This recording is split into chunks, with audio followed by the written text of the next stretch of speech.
உலகை எழுப்பும் ஞாயிறு அங்கே குடியிருப்பான். அவன் ஆனை முகத்தனின் அடியவர் மனத்தில் ஒளியாய் வந்து கொலுவிருப்பான்.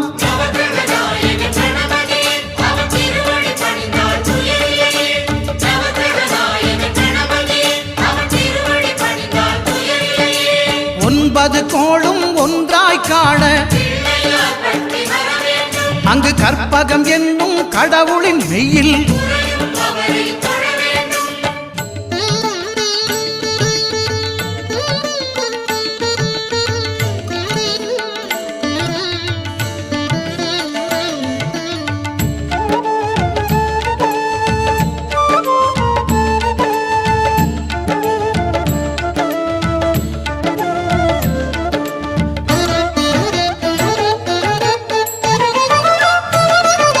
திங்கள் பகவான் திருமுகம் காண